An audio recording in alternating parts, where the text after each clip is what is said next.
King Charles may have just ended Sadiq Khan's career, and it all started with 6 words from Donald Trump at the UN.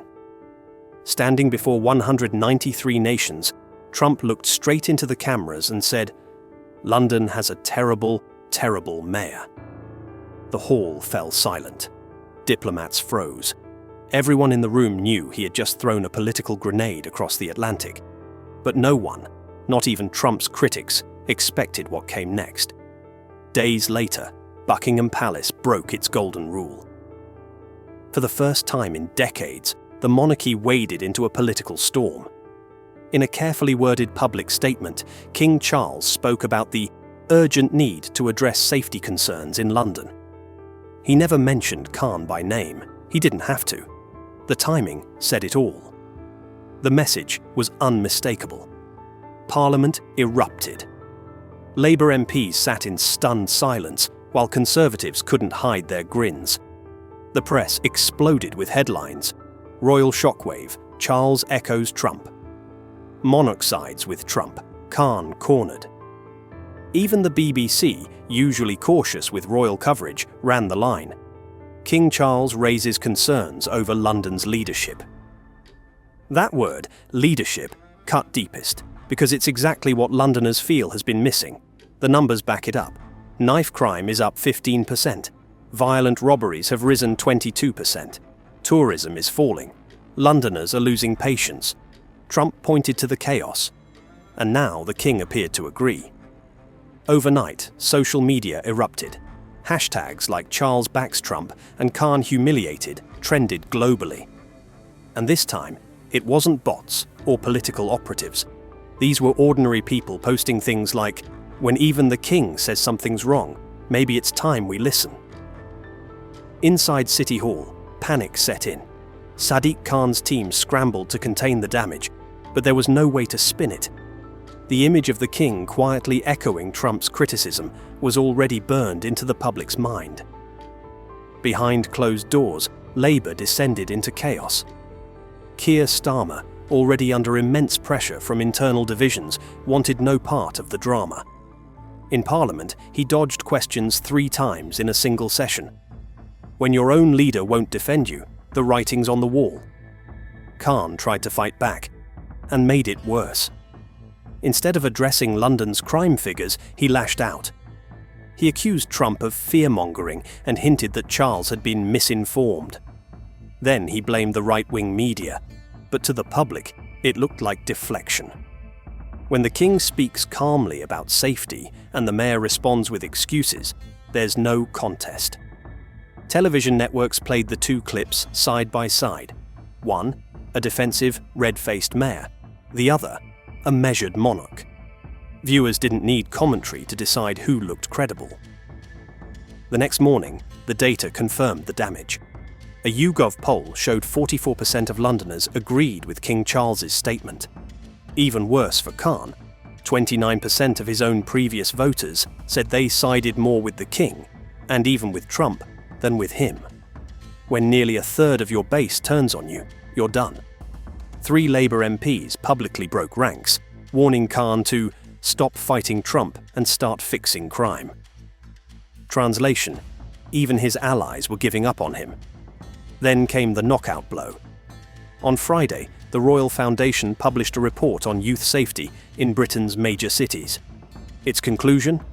Rising concern among families about violent crime, gang activity, and, most damning of all, a lack of trust in city leadership.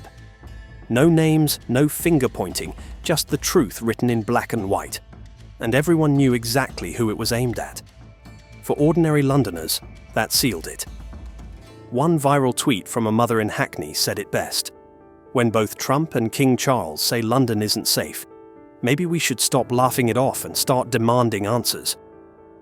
It got more than 250,000 likes, not from trolls or activists, but from everyday people who have simply had enough. That frustration sweeping through London wasn't coming from political operatives or party activists. It was coming from the very people Sadiq Khan once depended on to survive. For years, his playbook worked. Mock Trump, dismiss critics, attack the messenger. But now, Those tactics looked painfully small against the weight of the king's calm, serious tone. Instead of looking strong, Khan looked petty. Instead of defending his record, he looked exposed. And instead of silencing Trump, he gave him something priceless: legitimacy. By the weekend, the political tremors had turned into a collapse. Khan's approval rating plummeted 7 points in just 4 days. Confidence in London's safety hit its lowest level on record. These weren't bad headlines. They were career-ending numbers. On Sunday morning, Khan appeared on the BBC's flagship politics show, desperate to contain the damage. The host asked one simple question. Putting Trump and King Charles aside, are you satisfied with London's crime trends? What followed was 4 agonizing minutes of evasion. Khan mentioned Trump 11 times, Charles 3, but never once gave a straight answer about crime. The clip went viral. Millions watched a mayor visibly drowning in his own excuses. Even his allies began to lose patience. Owen Jones, one of Labour's loudest defenders, wrote bluntly, "The mayor needs to stop talking about Trump and start talking about London. When your friends tell you to stop spinning and start governing, you know the walls are closing in." Conservatives saw blood in the water.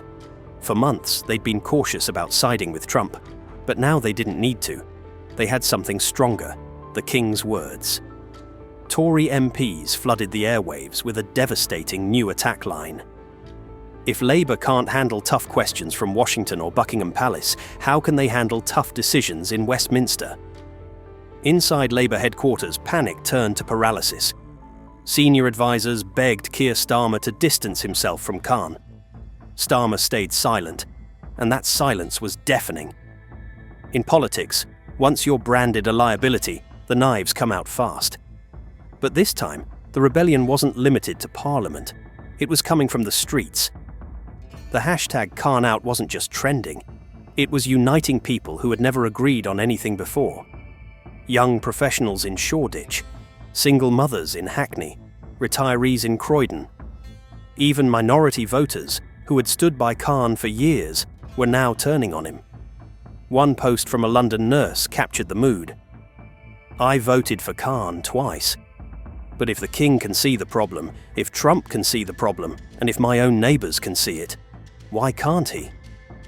That message went viral, shared hundreds of thousands of times. By Monday morning, the focus had completely shifted. The story was no longer about Trump's insult or Charles's breach of protocol. It was about Khan himself. The front pages all carried the same verdict. The Telegraph, Khan's leadership in question. The Daily Mail, London deserves better. Even The Guardian conceded, Mayor faces crisis of confidence. 3 papers, 3 political leanings, 1 brutal consensus. Khan was finished. Then came the blow that sealed it. The London Assembly released its quarterly safety report. And the findings were damning. 67% of Londoners said they now avoid certain areas after dark. Tourism in central London had dropped 8% year on year. Small businesses in high crime zones reported empty shops and frightened customers. These weren't opinions. They were hard numbers, and they painted a city losing faith in its leadership. On Tuesday, King Charles delivered another subtle but perfectly timed message while visiting a youth centre in East London. Surrounded by teenagers and community leaders, he said, "Every citizen deserves to feel safe where they live." Leadership isn't about ignoring concerns, but about listening and acting. He never mentioned Khan. He didn't need to. The applause said it all. Parents worried about sending their kids to school.